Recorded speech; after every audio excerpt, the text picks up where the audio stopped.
You tune into the Sportscast with Brian, Craig, and Jeff. Give you all the sports news you need. We give you outspoken thoughts about all the headlines. We talk baseball, football, hockey, and more. No matter the topic, we cover it. Get ready for the show and keep it outspoken. Keep it outspoken. We keep it outspoken only on the Sportscast.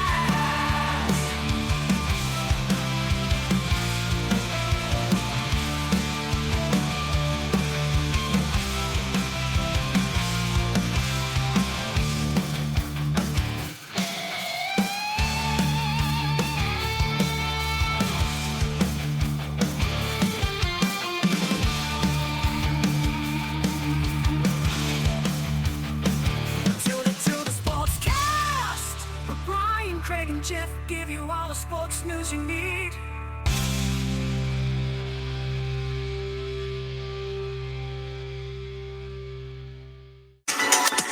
Hey guys, welcome into the Outspoken Sportscast. Here's your host, Brian, solo edition here on a Friday. Welcome in, guys. We got a lot to talk about, a lot to get into today.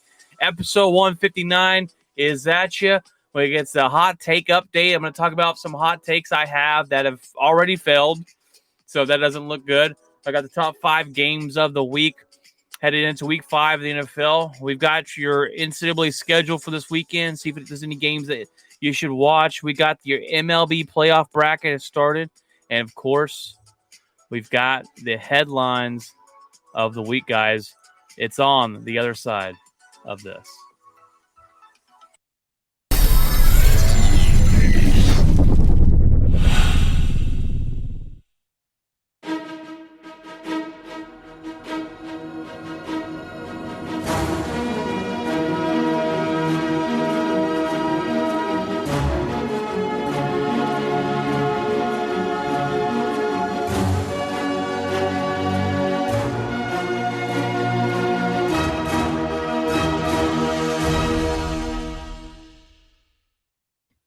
All right, guys, welcome in. Hope you've had a fantastic week.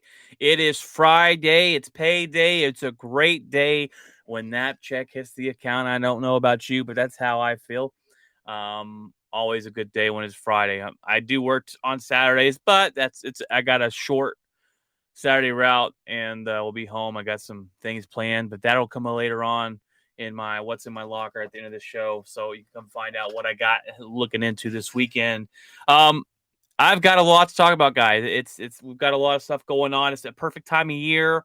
It's my favorite time of the year, actually, where the sports all align. You got football going on, you got baseball postseason, you have NBA starting up, you got hockey starting up, and it's just the perfect time of year where sports are flowing. The weather outside is getting cooler outside. I live in Texas, so it's hot 99% of the time. 86 today. That's a little bit of a cool down, which we'll take. 80 degrees over the weekend. We've got Halloween. We got trick or treat. We got pumpkins. We've got Thanksgiving, and it just keeps rolling into my favorite time of the year. So I'm pretty sure it's a lot of people's favorite time of the year. But it's perfect. We got. I'm going to give you a hot take update, guys. I came out with 5 hot takes before the season started. Okay, and 2 of them have already been shot down. That's not good, right? You want your hot takes to hit, right? I got a hot take of the season. I want it to come true and make me look smarter. But guys, there's nothing wrong with admitting that you are wrong in life. Right? There's nothing wrong with it. It takes a strong man or person to admit when they made a mistake and when they're wrong. It's okay. There are a lot of people in the world today, they don't admit when they're wrong. Even when they're blatantly wrong, they won't ever admit to it. And that's an issue. But I was wrong on 2 parts. And I said one of my hot takes was that Matt Ryan was going to go to Indianapolis and resurrect his career and take this team and make him good. And that's wrong. That's false. The Colts are an abysmal football team. They beat the Chiefs. They have no clue. This weird year that's been happening with teams that are not supposed to be upsetting teams or winning. and it continues. They played the Broncos last night in Thursday Night Football, a game that a lot of people wanted their Amazon Prime back last night because that's how bad it was. And I need to do a whole segment. It won't be this episode on the Broncos panic meter, but they need to be panicking there in Denver. Indianapolis, it's just not going to work out. Okay.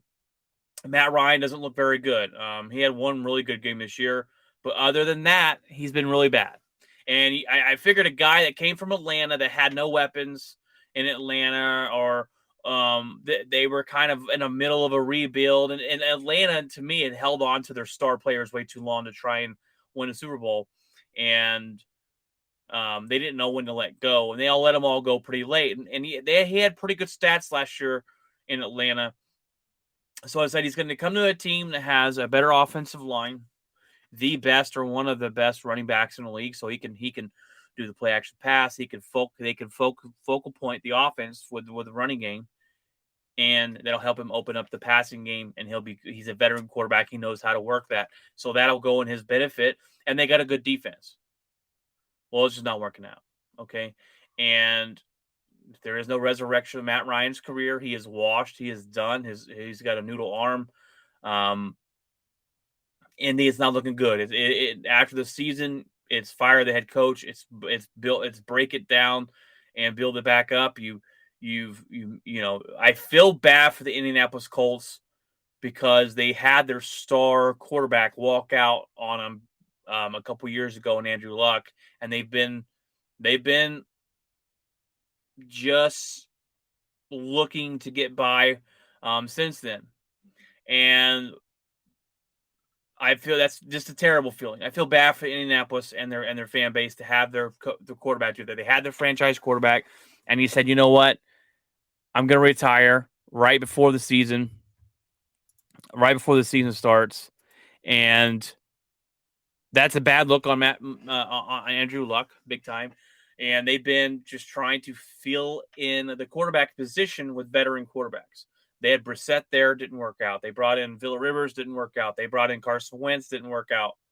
And Phillip Rivers took them to the playoffs, but they ended up losing. And then Carson Wentz was a bust. If I figured that'd be Carson Wentz's resurrection, nope, he's still a horrible quarterback, but now with the Commanders.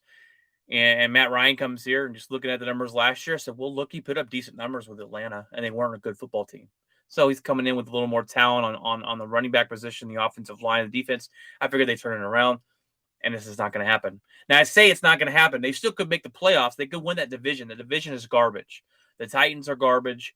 The Jaguars are playing better than people expected them to, but are we expected them to actually win the division? I don't know.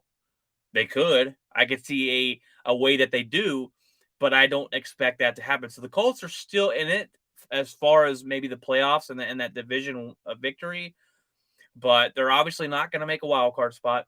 And Matt Ryan has not resurrected his career, so this will be the end. This will be his retirement year for Matt Ryan at the end of the season, hopefully, and he's able to move on and hopefully make those right decisions. That's one I got wrong. I'll admit that. Another one I got wrong, and this goes out to you, Ryan Sims, that I talked to you already about it. Oh, sorry. We do have some comments here. Sorry. All right. Good to have you back, Patrick. I just saw your comment. He says he's here listening and he's working. Let's do it. So good to have you back, Patrick. I know our times have fluctuated and we've had some things going on, but good to have you back. And I know you've been busy at work. Patrick works with me, so good to have you there, brother. But this one is out for, I guess, the Cowboy fans in general. This one, I guess, Patrick as well. But this one's out out for Ryan Sims. He's texting me, asking me about the Cowboys today and what I thought about them going into the game this week, what I thought about them this season. And I had a hot take before the season started that Trevon Diggs wasn't going to be very good. I said that because last year he when you saw him last year, he had 11 interceptions, fantastic that way, but he let up a lot of yards. And I said, well, realistically, looking at it, those interception numbers are going to go down. And he's not going to have 11. He's not going to have 8, 9 interceptions this season. And he's going to let the big yardage, and it's not going to look very good. And I'm dead wrong on that. I don't know if it's Quinn there, that's just a defensive mastermind, a defensive can just teach these guys. But in 1 year, Trevon Diggs looks like a shutdown corner. Okay, he wasn't a shutdown corner last year. People went at him. He bid on all the fakes. He's really good ball hawk, and that's probably from guarding his brother, wide receiver there in Buffalo. He probably guarded him growing up, so he probably knows how to catch a football. And I was dead wrong on this. The Cowboys look like they got a steal. Looks like they got a really good player, and if he looks right now to be in the top 5 of the quarterback in the cornerback position so far this season, and he's looking elite, and that's really good for the Dallas Cowboy defense. And this Dallas Cowboy defense is elite. They are pretty scary for a defense out there. So good luck throwing the ball.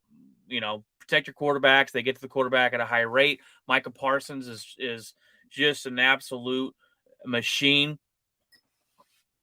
But then you got their cornerbacks and their safeties are playing good. This defense, the question marks that we had coming into it, they've answered these question marks. And Trevon Diggs has been fantastic and looks like an elite cornerback in this league. So that's terrific news to Dallas Cowboy fans. And I was wrong on that hot take. Patrick says he's worked on just not going for the interception, looking good, and that's exactly right. Last year he took a lot of risk, and sometimes you get rewarded for it, right? With 11 interceptions, sometimes you give up the most amount of passing yards in the league. You give up that touchdown pass, but this year I think he's taking less risk. He already has 2 interceptions in 4 games, so that's good on him. He's still getting those interceptions for you. It's not going to be at that rate of 11. But it's good that he's getting some. He's shut down these wide receivers, and right now it's looking like he's going to pan out to be a staple point for your defense and coming for a long time. And if you have a guy like Micah Parsons who's just unstoppable, and you got a guy that is a ball hawk and is a lockdown cornerback in the NFL, that's a pretty good start. You got Trevor Lawrence on the other side, one-on-one. He's unstoppable. So you've got a good defense. This defense has answered a lot of questions that we had going into the season. I think the offensive line for the Dallas Cowboys has held up pretty nicely this season as well. That's another big question mark we have for the Dallas Cowboys, and they've held up pretty nicely. Now, you did just lose Jason Peters. Jason Peters did injure himself in practice today and will miss some time. I don't know how long, so that does add some questions there. Jason Peters stepped in, and he's 40 years old. But he stepped in and looked really good on this offensive line. Now you've got to figure out, I think Connor McGovern is going to take his spot. They were talking about that today. But so right now, I came on here and did a solo shot a couple weeks ago, 3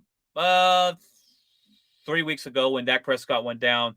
And I said that the Cowboys panic meter was a 12 out of 10. Okay, it was way over. Their panic meter is probably at a 2. I think you're maybe at a 0, right?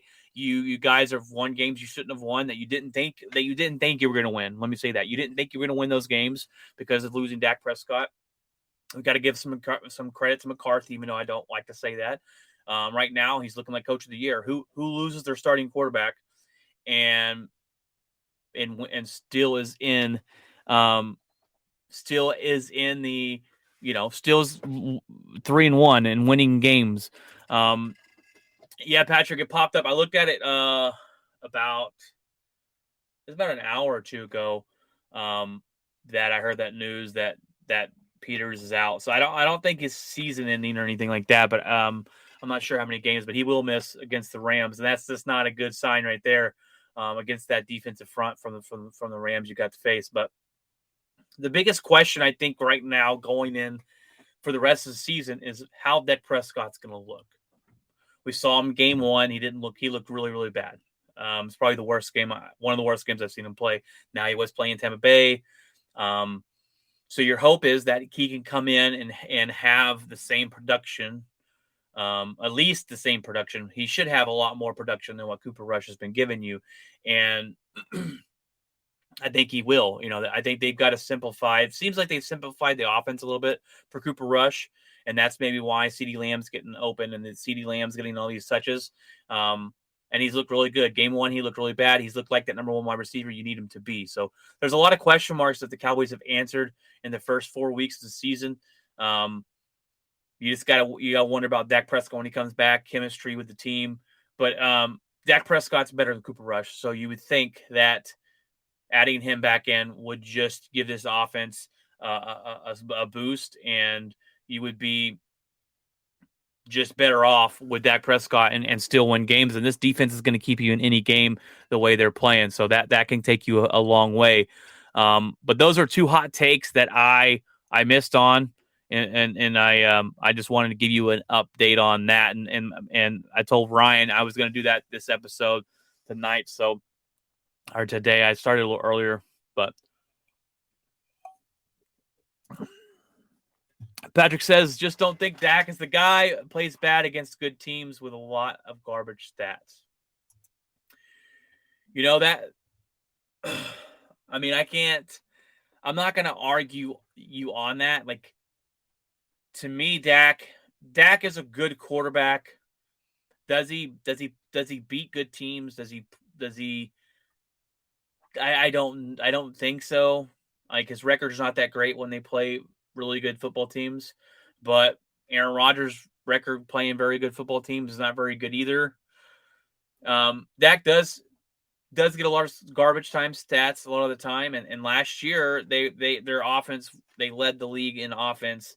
So it's very interesting because some of the numbers say that Dak Prescott's a really good quarterback, but the eye test, sometimes I look at it and say something's off, something's not right here, and it's hard to argue that. It's hard to argue with numbers, but you look at the eye test and you wonder about him sometimes and his accuracy with the football and his decision making. And I think right now Cooper Rush's decision making is looked fantastic on his reads and where he's going with the football. I do think that his biggest test is going to come against the Rams and that defense, but we'll have to see. You hope that Dak first comes in and stays healthy. That's the biggest question mark.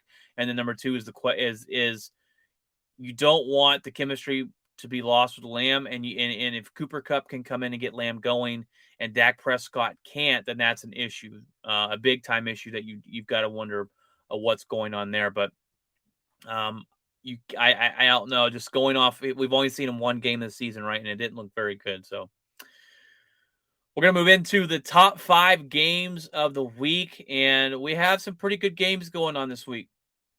Number one, I have the Bengals going to the Baltimore. This one's going to be a good game. These are two rivals. They play each other tough. This is a division here. They play each other really tough. I think the Bengals started off slow this season. I think they're kind of getting back in that rhythm. I don't think they're the same team they were last season. There's something I think they're still missing from last year, where they just came in and they were offensive juggernaut and they played really good. But they beat the Jets last week. They're going to get back on track. And then they travel to Baltimore. Playing in Baltimore is difficult. And Baltimore just gave up a big-time lead to Miami, and they just blew a 20-point lead to the Buffalo Bills last week because their quarterback can't continue drives in the end of the game. If he completes a couple first downs against Miami, they win that game. If he completes a couple first downs and your head coach kicks a field goal, the odds say you probably win that game. But your head coach made a boneheaded decision, and the Bills run it down your throat and kick the field goal. And then the week before, because Lamar Jackson stopped playing football in the last half of the game, you lost the football game. I think Baltimore wins this one. I hope the Bengals do, but I just think Baltimore isn't going to come and let another one slip. I think Lamar Jackson is, number wise right now, he looks really, really good, but and this team, I saw a stat the other day that's pretty crazy that they're 2-2.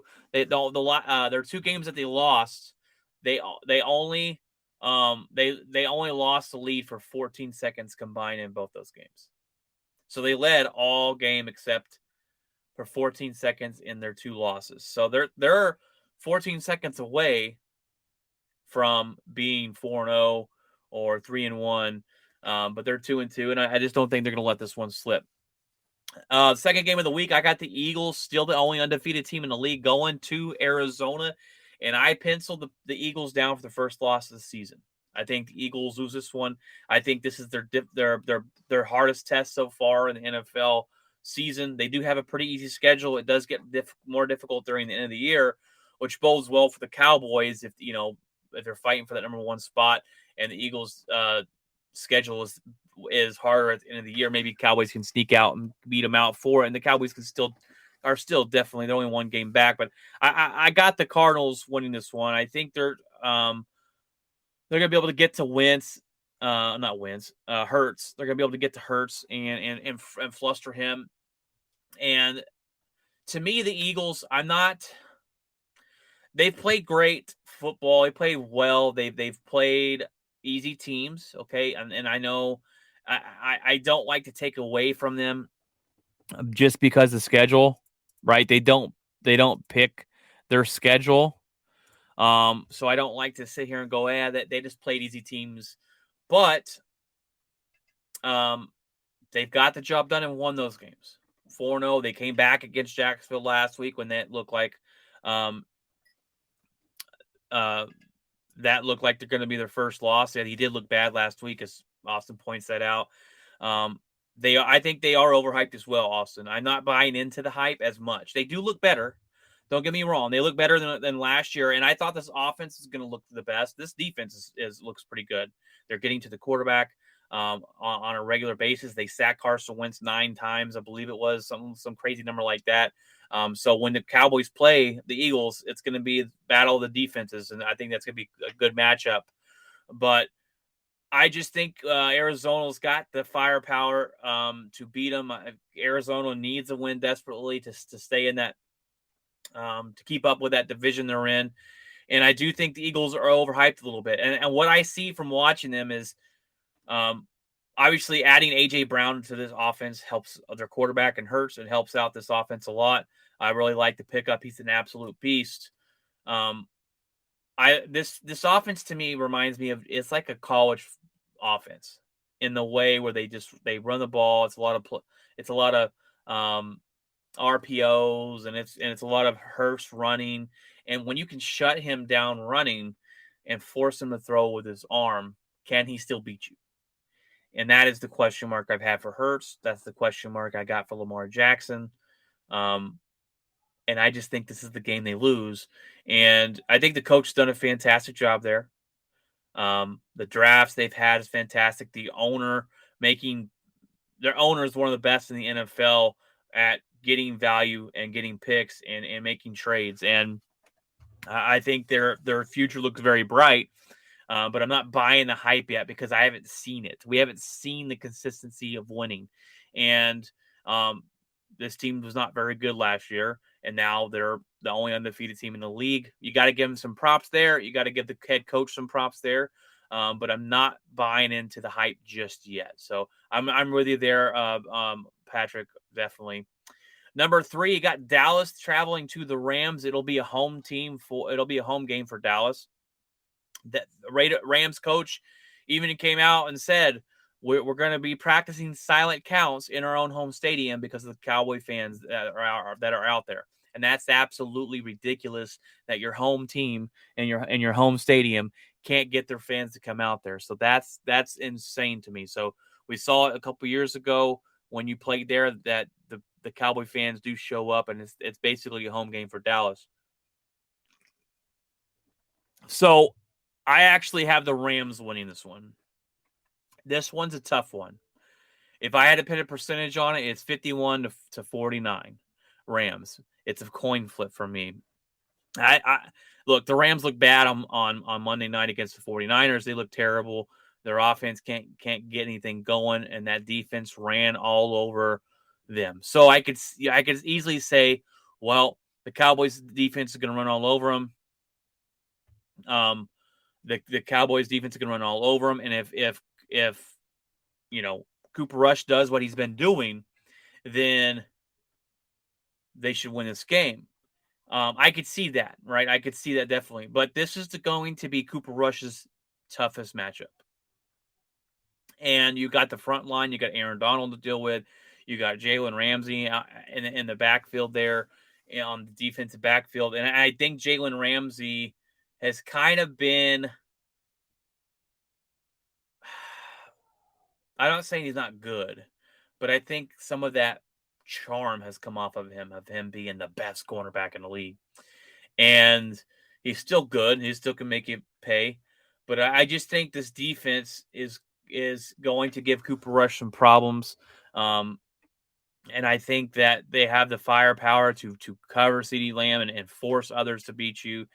And I think that's why they win. I could definitely see a way that the Rams lose this game if Stafford comes out and throws a couple picks and gets sacked 7 times. I don't think they're winning this game. The Rams cannot run the ball whatsoever, so it is all on Matthew Stafford's shoulder and how long can you keep him up. And Allen Robinson's been a no-show there. All they have is Cooper Kupp. So does Diggs, does Diggs shadow him and make someone else beat you?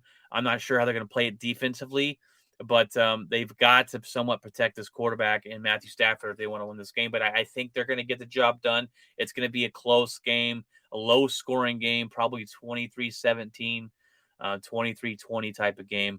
But I got the Rams winning that one and handing Cooper Rush his first career loss of the Dallas Cowboy. Raiders and Chiefs. This one I put on here because it's a division game. This is one of those division games. If the Raiders show up with the talent that they got, it could be a competitive football game.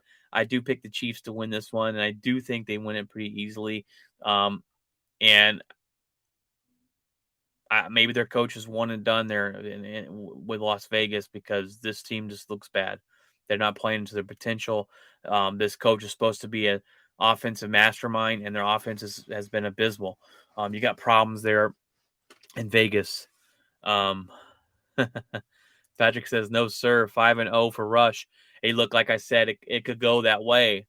And I went back and forth on this because of the Cowboys defense, and they're going to be able to get to Matthew Stafford. But this will be Rush's toughest defense he's played so far.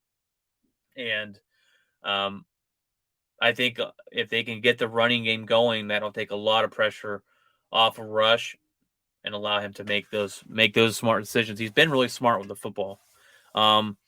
He's had a couple passes that look like they probably should have been picked, but they weren't. So, they didn't make the play on it. But the Chiefs are going to beat the Raiders. I don't think this is a question. I only put this on here because it is a divisional game. And then I got number 5 as the Steelers. They travel to Buffalo.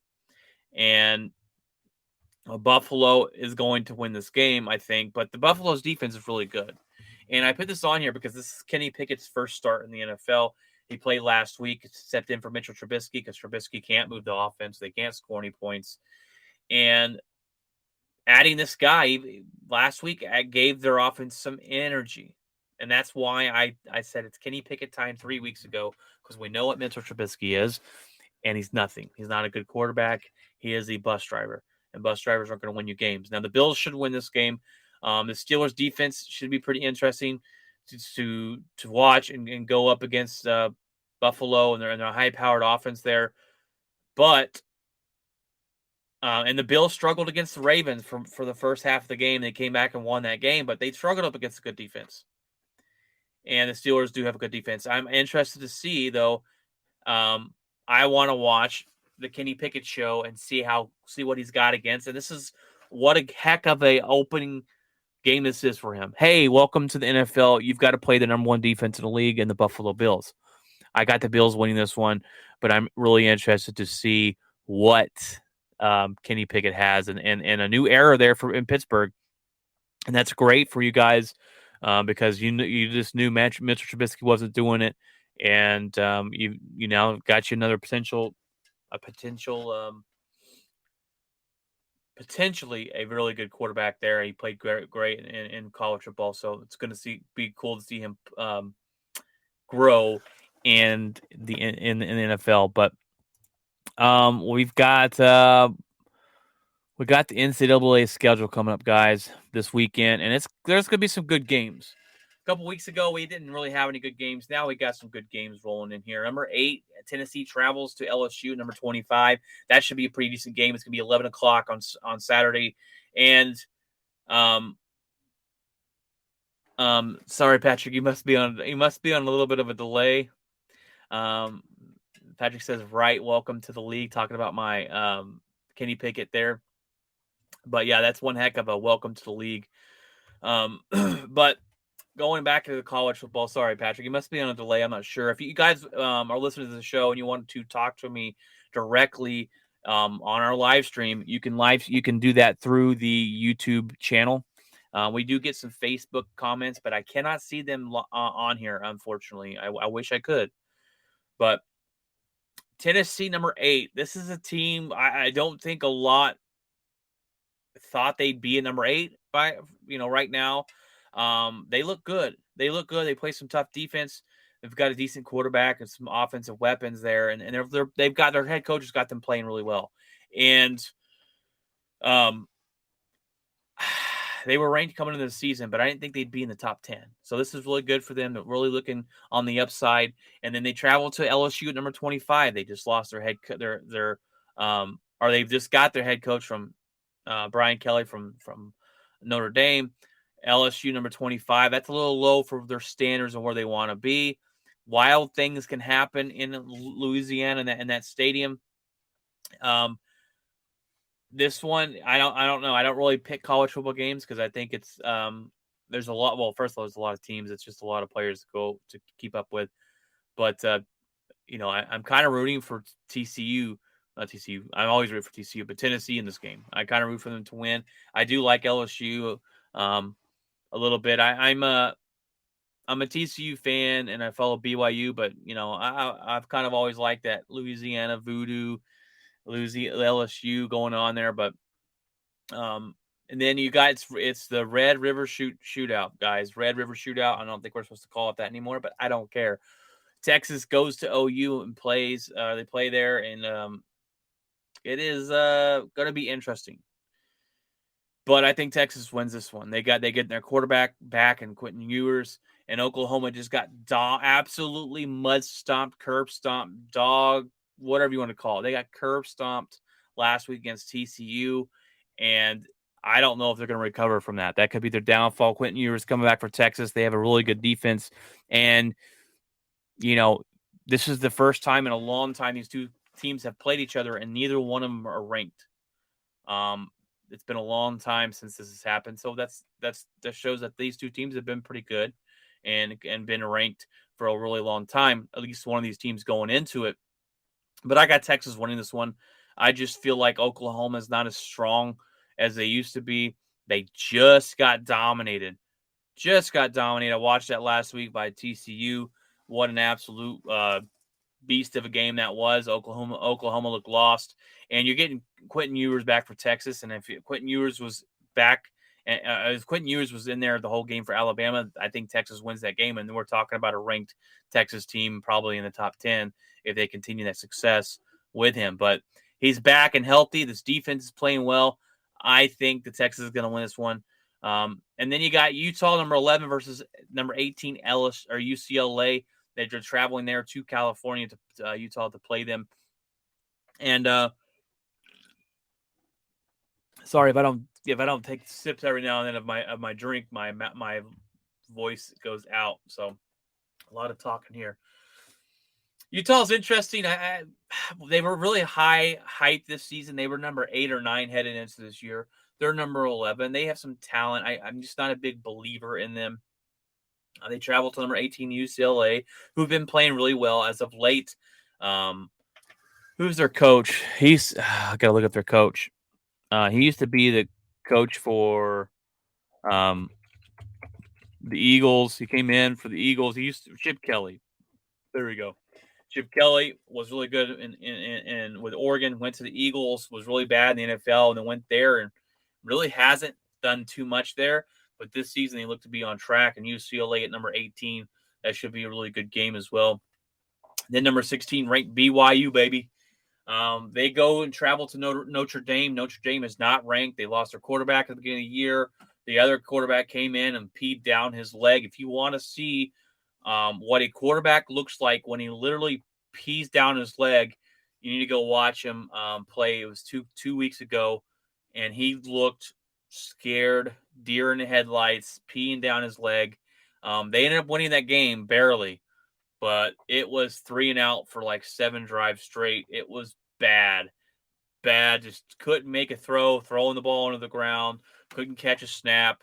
It was, I mean, that's the definition of peeing down your leg in a game.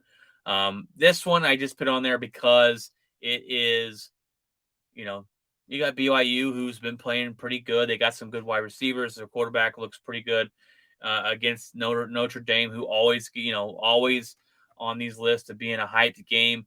I'm interested to see BYU can win. Maybe Notre Dame comes back, but the head coach there, Notre Dame, is not looking very well for him. First-time head coach. That's a tough job to be a first-time head coach to take over Notre Dame and live up to that hype and expectation. You got Texas A&M, who is unranked, traveling to Alabama to face number 1 Bama, and this one's going to be interesting. Okay, I know Texas A&M ain't ranked. They were supposed to be. They started off the season ranked. They should be ranked. The talent on this football team is too good. There's been rumors about what's his face? I'm horrible with names. I am just terrible with names. Their head coach.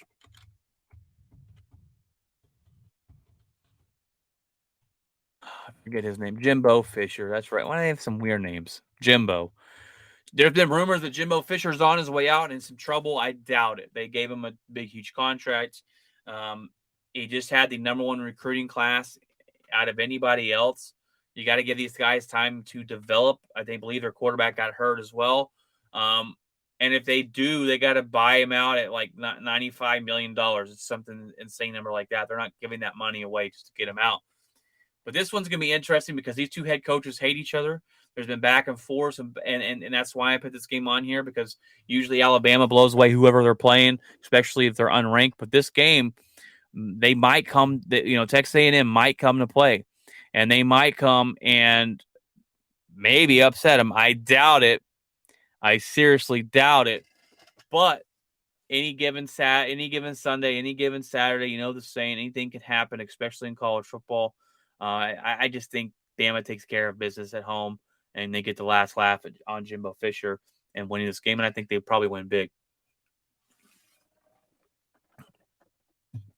All right, guys, that's your NCAA schedule. We had some pretty good games going on and there for college football this Saturday. The MLB playoffs are here, baby. Let's go. My team sucks. They're not in there. I'm a Texas Ranger fan. But this is the playoff picture. And let me look up the scores, because you actually had some games going on right now. Last I looked, the Cardinals were going to take game 1. They should have won that game. They were up in the 9th inning. No way.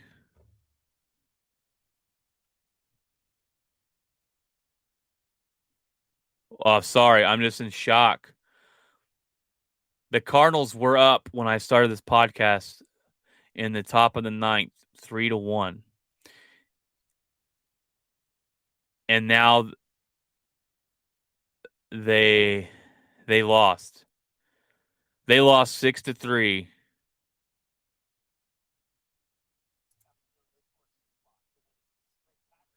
Wow. I'm in shock, guys. Sorry, this game was going on when I started the podcast, and St. Louis was up 3-0 against the Phillies, and Phillies scored 6 runs in the bottom of the 9th, or the top of the 9th, to win this game. Absolutely crazy.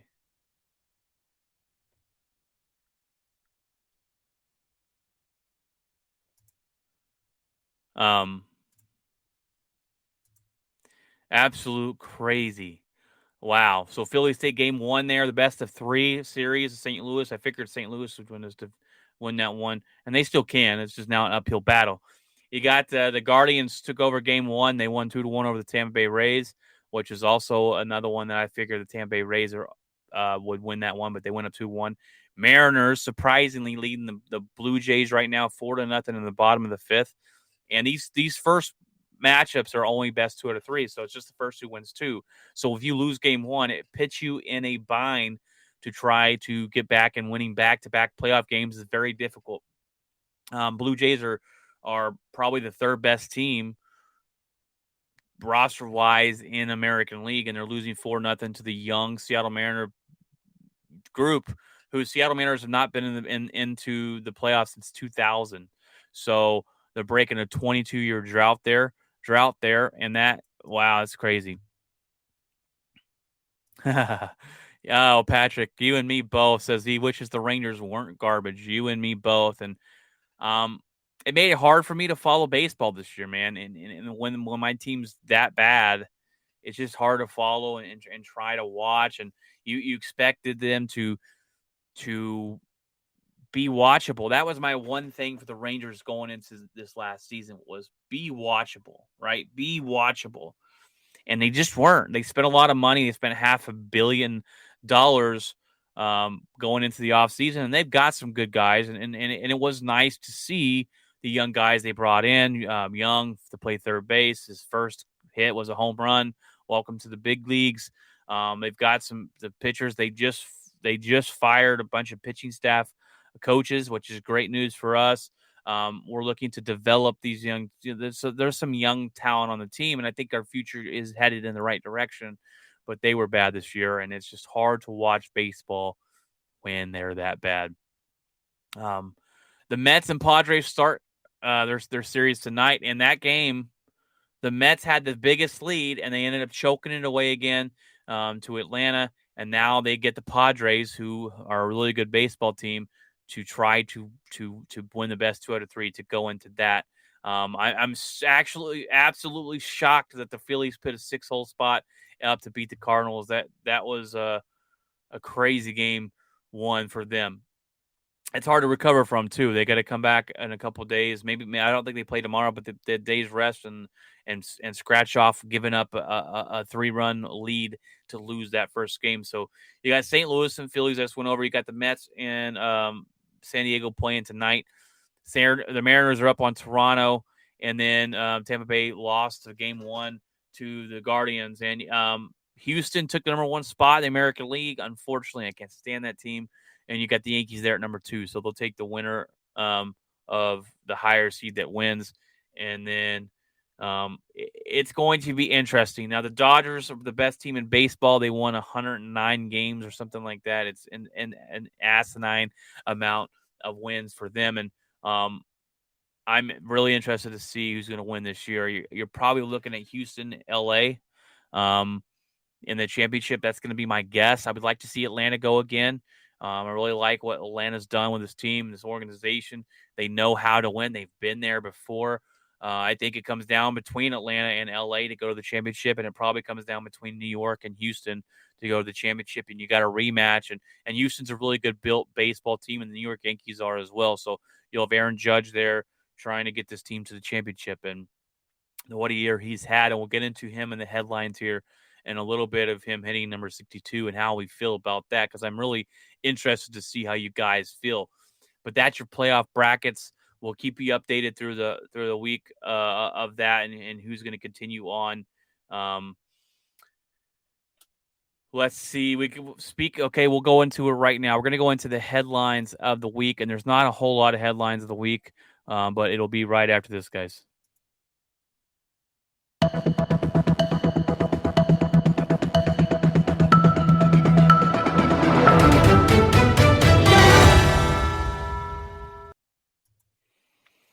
All right, guys, headlines of the week. And number 1 is got to be Aaron Judge. Aaron Judge made history as he broke the AL home run record with hitting number 62 the other night in Texas. Yeah, he hit it right here in Texas, in Arlington. And the guy who caught the ball is going to be a millionaire, okay? This guy catches the baseball. There really was no fight. No, he just caught the ball with his glove, went about his merrily little way. And that ball that same night has been offered $2 million at the auction house. So there you go. That guy just won himself basically a lotto ticket, buying the ticket to the Ranger game, and won the lottery. This guy's going to be a millionaire. And I wish I could have gone and caught that baseball, I tell you that. But he's going to sell that baseball and make millions of dollars, which is awesome. I don't know how some people say it's not the right thing to do. You should give it back to Judge. I ain't giving that ball back. No, that's life-changing money for me and my family, and I'm taking the money and I'm going on about the business. And it's kind of funny. There's a story back in the day. They're going over this when they're bringing up the Mark McGuire the race and Sosa and Barry Bonds back in the day, and the guy that actually caught the record-breaking home run or the record home run of 70 or not 73, it was 70 or 71 that McGuire hit. I believe it was 70. Um, they were like, "Hey, we need the ball back," and he was like, "Well, let me meet Mark McGuire and shake his hand." Um, hold on, Austin. I'll bring that comment up in a second. But um, the guy just wanted to meet Mark McGuire and shake his hand and get an autograph, and Mark McGuire said no. So that guy took the baseball and sold it for $2.7 million, and that's all he wanted to do. Let me meet Mark McGuire, shake his hand, and I'll give him the baseball. And Mark McGuire said no. So then he took the ball and kept it and became a millionaire. Now, this is very interesting topic. I've been very interested to see feedback on this. And Patrick says it's because he's a Yankee. It's all hype. Record of the AL breaking into college games. It's not the major league record. And if you think that dude has never juiced, you're nuts. All hype for them Yankees. Now I'm going to totally disagree with you there on that one, Austin. I'm going to disagree with you on that one, and I'll go into why. Well, first, my question was, do you guys consider this a big deal? Some people didn't. Some people did. Do you consider Judge the home run king now? Do you consider this the record? Bonds did hit 73. You're right. Mark McGuire hit 70. That is correct. They've been spinning this. Major League Baseball has been spinning this as the AL home run record because the record for the American League, because all those guys, Sosa, McGuire, and Bonds all did it in the National League. This is the American League because the only other American League player to do it hit 61. Judge hit 62.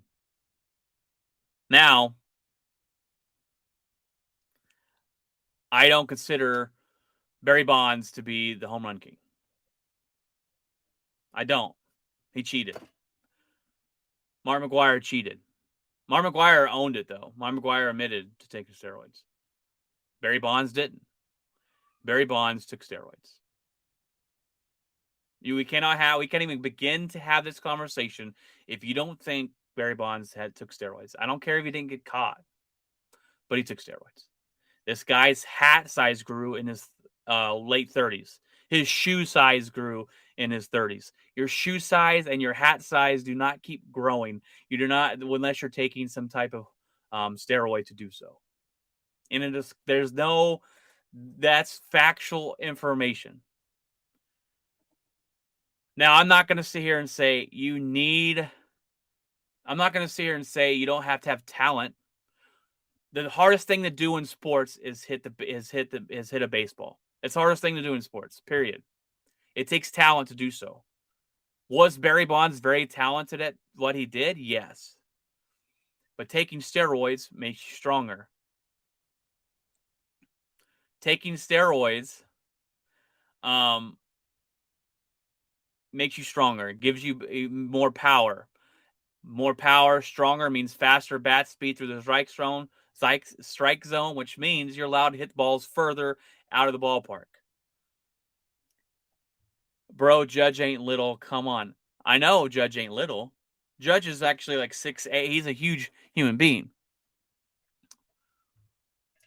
But is his head size growing and shoe size growing later on in his life? I don't think it is. And I'm not going to sit here and assume that someone took steroids and cheated without any proof or there's not been any accusations of him taking steroids.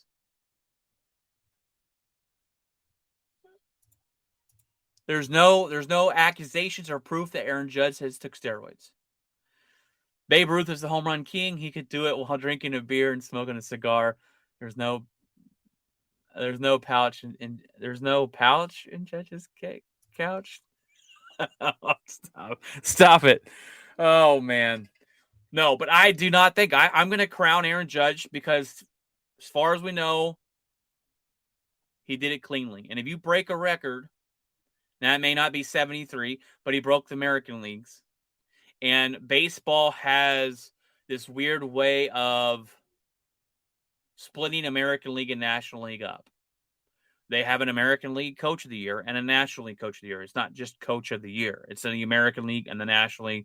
And they've done this to themselves. And I think baseball's done this to themselves by not coming out and actually saying, hey, this is a record. We're standing by it. They've kind of been hush-hush on this deal. Hey, no, you're right. He didn't break the baseball record of 73. But he broke the American League record. And he did it while not cheating. Now, only Aaron Judge and God knows if he cheated, right? But there's never been any accusations of him cheating. There's never been any of that. And I'm not going to just assume because he had a fantastic season that he's cheated. I'm not going to do it. I just refuse. You can call me naive. You can say that everybody in baseball's probably cheated. Everybody in football's probably cheated in one way or the other. I'm just talking about like taking stuff. But with Barry Bonds, you cannot tell me he didn't cheat. There's a book on this, on facts about Bonds and stuff. I forget the name of it. But y'all guys should go read it. And if you guys think that Barry Bonds didn't take steroids, you guys should go read this book. And I need to find it. Hopefully I'll be able to look that up before the show ends. But my buddy Ryan came on the other day on Facebook when I asked this question, and it was like, Bonds didn't ever get, steroids. I'm like, I can't have a conversation with you because Barry Bonds took steroids. End of discussion. That is 100% factual. He knew the system. He cheated the system. He didn't ever get caught. Kudos to him. But he took steroids. And when a record is being close to being broken, if you don't want to consider it a broken record, and he did it without cheating, I think that's better than cheating him getting 73. So I'm clouting Aaron Judge, I'm clouting him the home run record king right now. Just because he did it cleanly. Now, if it comes out and says that he cheated, it comes out and says that, later down the line, then I'll come on here and bash him. But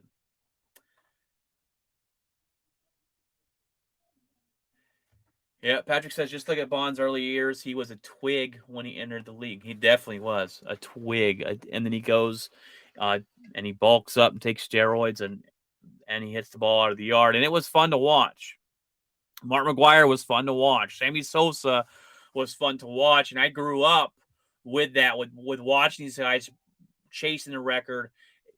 You watched them every night, and it was exciting. And baseball is hypocritical because baseball allowed this to happen. Baseball turned their eye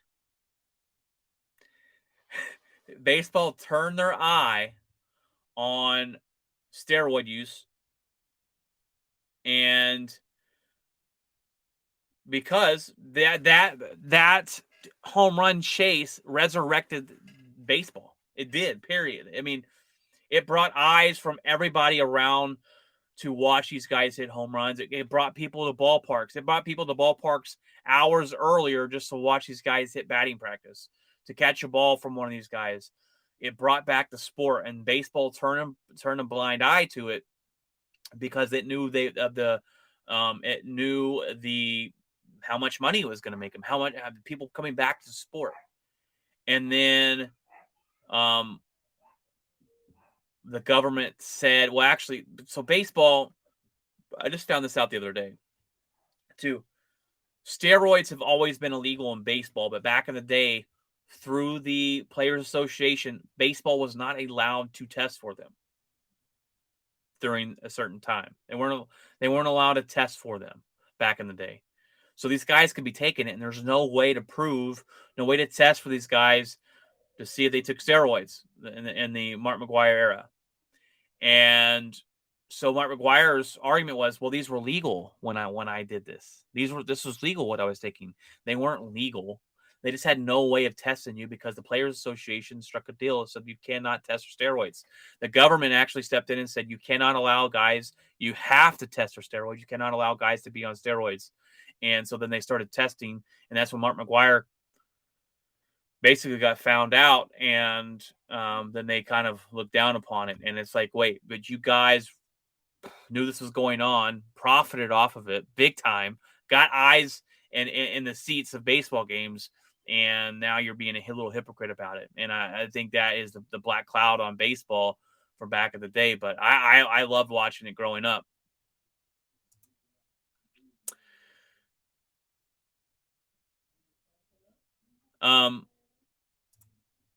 Yeah, Patrick says maybe he's the AL king, not MLB king.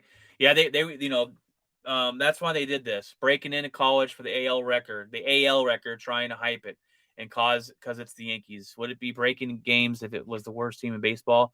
I don't think it would be breaking games if it was the worst team in baseball.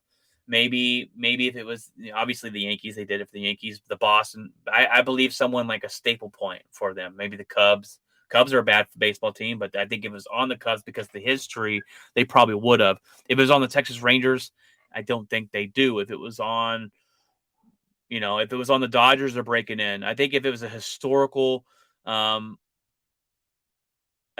team, I do think they break in. And you make a good point because I thought about this too. Baseball spun this as the AL record. So that's what they talked about. AL records, the AL records, the AL record. They threw that in the face because they haven't taken a stance on Barry Bonds records. They haven't come out and said one way or the other that 73's record. They agree with it. It's been this kind of this black cloud. And these players that have taken steroids like Barry Bonds, who has the record of 73, and Roger Clemens, who took steroids, and Mark McGuire and stuff, they're keeping them out of the Hall of Fame. So to me, if baseball can sit here and keep these guys out of the Hall of Fame because they knew they cheated, then baseball needs to step up and put an asterisk next to this record, and say, hey, this was a great record. It was done with some cheating. That's why this asterisk is here, and I think we can all live with that. But the fact of the matter is they're keeping these guys out of the Hall of Fame, and they're not taking a hard stance on one way or the other. That's kind of their stance. We're keep you out of the Hall of Fame, but we're going to keep these records. And to me, it's just hypocritical baseball, and I think that's why they were spinning it. AL record. It's the AL record. It's the AL record. That's why they did it, and I think it's such hypocritical baseball. I think they should come out and take a stance. Come out and say, if you're going to allow these records to maintain and 73 is the record, then you've got to let these guys in the Hall of Fame, in my opinion. That's how I see it. If you're not going to allow them in the Hall of Fame, then you need to come out and say 73 is a good record. It has an asterisk next to it. It has a cloud of cheating and steroids, and we're going to consider 62 to be the record. Something they need to take a stance. They're sitting on either side of the fence.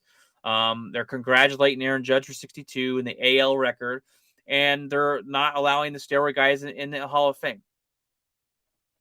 It's time for baseball to make a decision, and it's hard for us fans to make a decision on how we see it if the sport itself won't make a stance. So that's where baseball's lacking on this, in my opinion. But I just think I'm just going to credit Aaron Judge with it because I feel like it was done clean, and was any record and you may not consider it broken, but and Craig would probably agree with you, Patrick, but that's because he's a San Francisco 49er or not 49er fan, San Francisco Giants fan. So he will say you're right, Patrick, but he's a little biased because he's a Giants fan, and he was Barry Bonds maybe the reason he is a 49er I'd say 49ers Giants fan, but we'll have to see. And I'm so interested on this topic. It's such a good discussion, and thank you. I appreciate you, Patrick, for being on and talking and doing these discussions because it's a fan that one right there is one of my favorite things to talk about as of late. The second headline of the week is Cole Beasley retires from the NFL after 11 years. What? He just played a game last week. He just got picked up by the Bucks. Maybe it's because Tom Brady said, "Hey, you probably want to go home to your wife because if you don't, she's going to leave you, like mine is."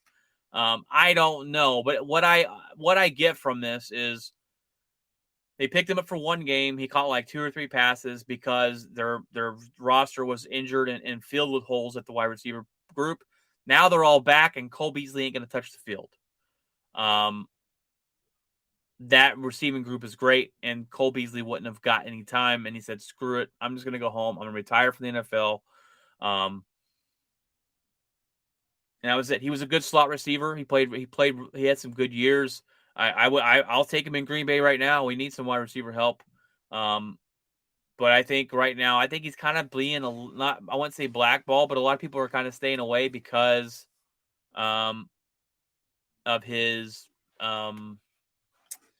what is it, COVID takes or whatever you want to call it.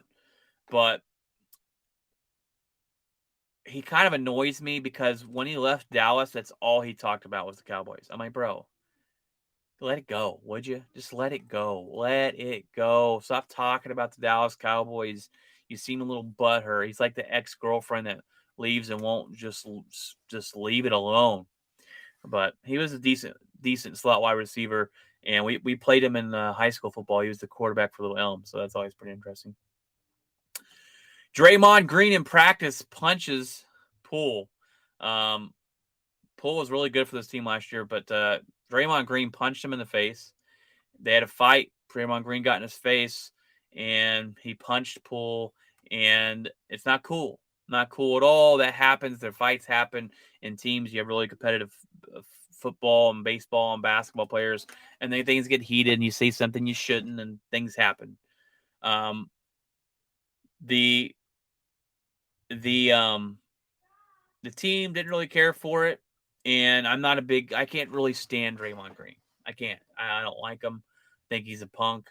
I think he's a very smart basketball player. And he's okay. He's a guy. He annoys me because he talks a lot of crap, but he's a guy on the team that doesn't do a whole lot.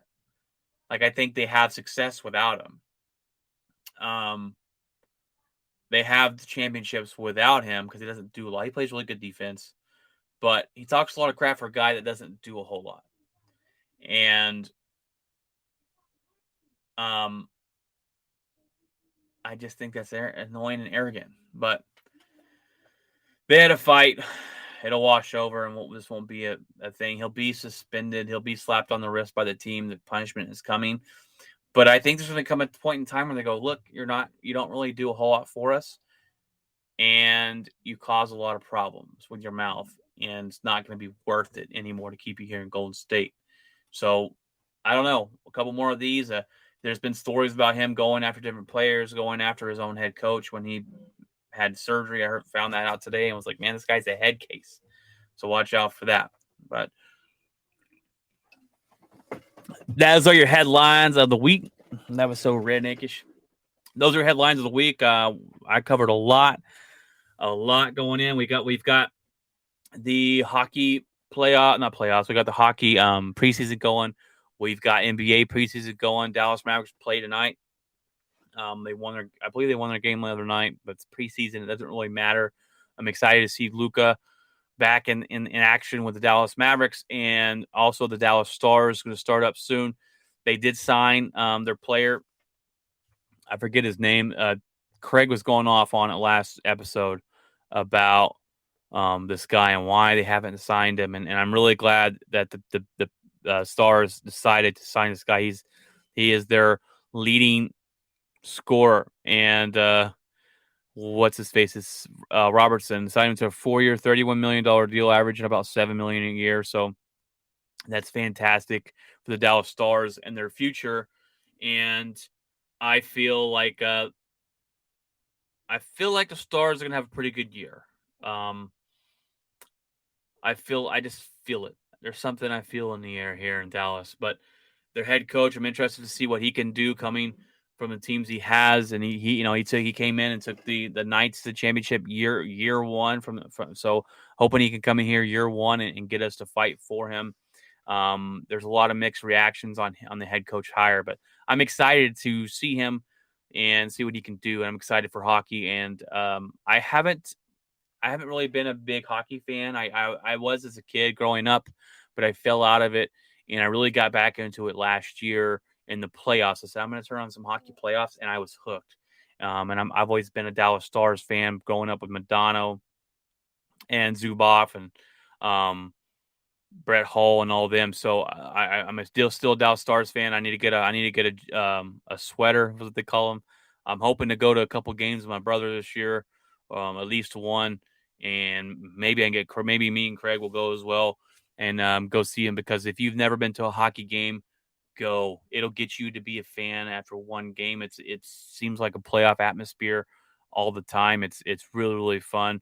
Austin, I don't know if you're still on, but if you have you ever been to a hockey game?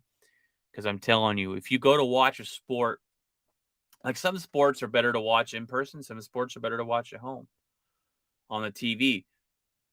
Baseball is better to me in person. And they're about the same. They're about the same. I'd rather be at the game, but I can watch baseball on TV. Football, I'd rather watch on my TV. I'm not gonna lie. Going to the games are fun. Tailgating is fun. Fantastic time. But sometimes you have a better experience at home on the. I got an 85-inch TV on the wall. So you. Oh, Austin says he's never been watching hockey.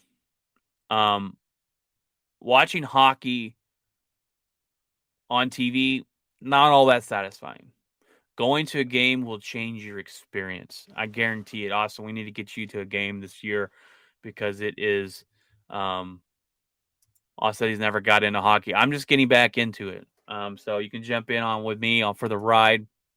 We can agree on a team. We can be a Dallas Stars fan together. But we should get you to a game, because I'm telling you, after one game, you're gonna like it, man. You're gonna like it. Going to the stadium is electric. I've never been to a playoff game, but just a regular season game, it's electric. Watching on TV is fun, but it's nowhere near the experience you get going in person. And I've only been to one basketball game before, and I'd rather watch it on TV. So there's a couple sports to me I'd rather just watch it on TV. And going to the stadium is cool, but I'd rather just see it on TV. Hockey is not that way. Hockey, if I can go to the stadium and watch it, I'm going to the stadium to watch it. The only problem is got to go to Dallas to do so, and I don't ever like going to Dallas, and I only go to Dallas for concerts or sporting events. Yes, Patrick, let's be Stars fans. Let's do it, man. I started watching the playoffs last year, and when I was a kid, like I was just saying, I grew up a Stars fan, um, and then with Madonna and all them. But when they left the team, I kind of stopped being a hockey fan. But I picked it up last year, and yeah, let's be Stars fans together. All right, guys. Well, I've got what I got left for you is what's in my locker here, and there it is. What's in my locker this weekend?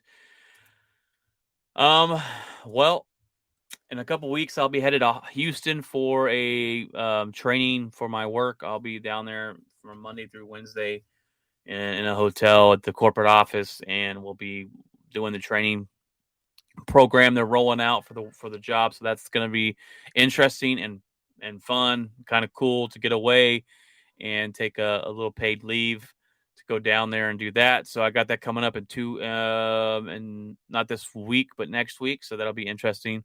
Um, October's very full and very busy. We got trunk or treats for the church, the trunk or treat at the school we're going to. We already got the girls' Halloween costumes. They're gonna be all the girls from what's that movie? Oh, why am I drawing a blank? It's the Bruno movie. Encanto. There we go. They're gonna be the girls from Encanto. We already ordered their stuff and got it here. We ordered it probably about a month ago, so we make sure we get them, and we're gonna have fun with that. Yeah, I gotta do something with the girls this weekend. I told the wife, I go, they got a little extra money. I want to take them out. I'm deciding what to do, whether we want to go to the zoo or I think I'm gonna take them to Chuck E. Cheese. They haven't been in a while, and they love some Chuck E. Cheese.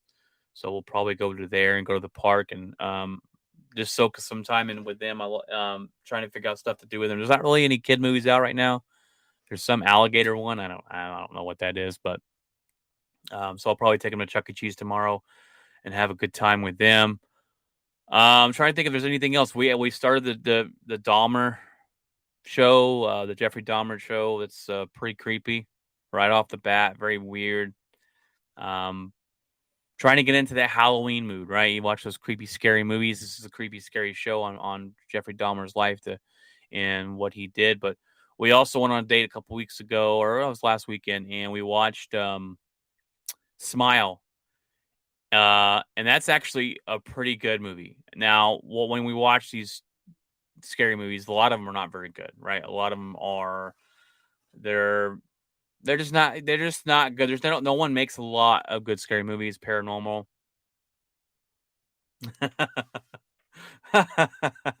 Sorry, Patrick put a comment. I don't know if I want to put that on here. Um, I might put it on here in a minute. He's talking about the Jeffrey Dahmer there, but Smile is Smile is a good movie. I recommend to go watch it. Do you watch scary movies, Patrick? Do you get into that this time of year, especially? But I thought it was good. The wife said it was good as well. A lot of the paranormal have a horrible. This one isn't paranormal, but well, I guess it kind of is, kind of. But um, a lot of those scary movies, they don't have a really good script or a really good storyline. It's just kind of at the end. I watched Sinister one time, and it was just a dumb ending. It was like, all right, this is just stupid. But no, this one was good.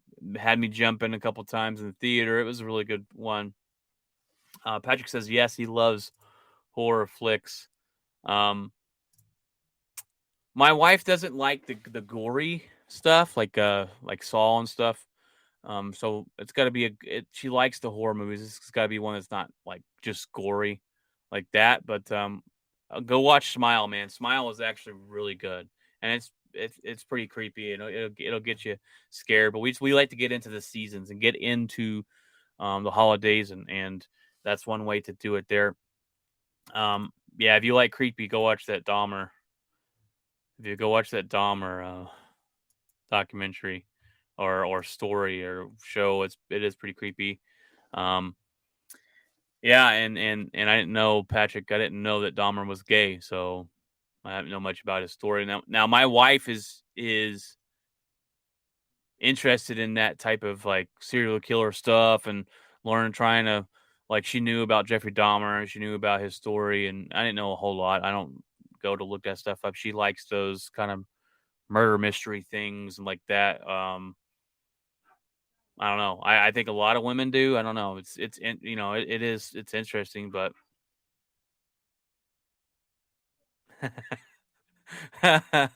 um, I'm not gonna answer that question. But but she likes that kind of stuff. But I don't know. I'm not. I don't. It's interesting, but I just I'm not into it as much, I guess, as other people are. But it is interesting. So we'll finish it. It's just something you obviously don't want to watch around your kids. So it's hard. We got to find the time to.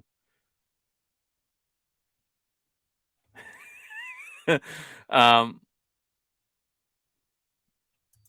It says all women do, and I do too. Yeah, I think a lot of women are like that. Like they'll watch those things, and I don't mind them. I just don't search them out and know a lot about them.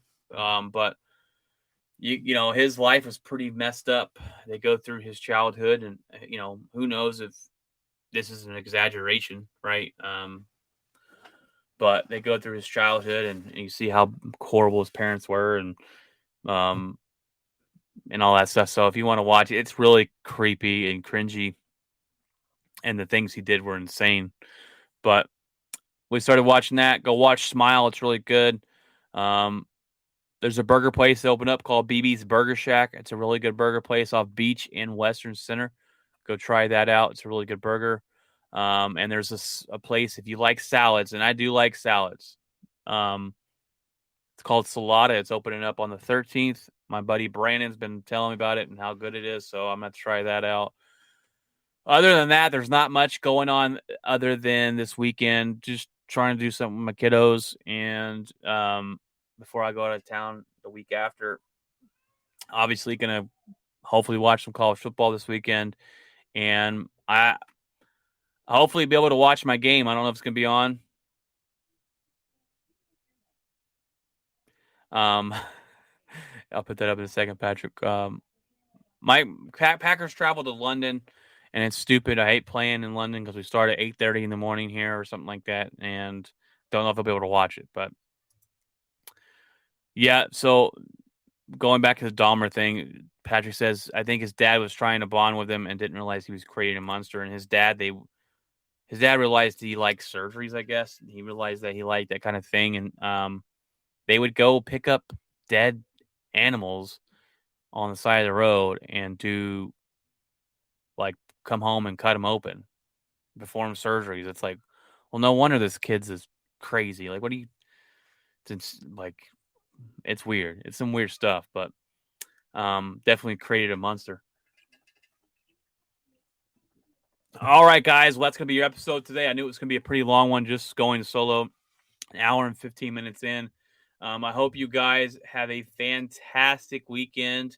Go and my challenge to you guys is to go out and live in the moment of life. Go out and um, start a tradition, start a Halloween tradition, get into the seasons. I want to see you get into the Halloween season. I want to see you get into Thanksgiving and the Christmas coming up as well. I want to see it. Dive into it. Make traditions with your kids, and you won't regret it. I promise you will not regret it. And we're working on something here on this podcast platform, and Jeff's working on it, getting it ready for us as well. But we're trying to branch out and do more than sports. And so I'm working on getting a couple of my buddies on here to talk about life and just different things, life in general, about being a father, being a husband, and anything, really anything we want to talk about other than sports. So we'll have that every now and then, and um, it'll be called the Outspoken Round Table. Probably would be a good name for that, but keep it under the Outspoken brand and go from there. But we're looking to branch out as well, but we're going to continue the sports. Obviously, we love sports.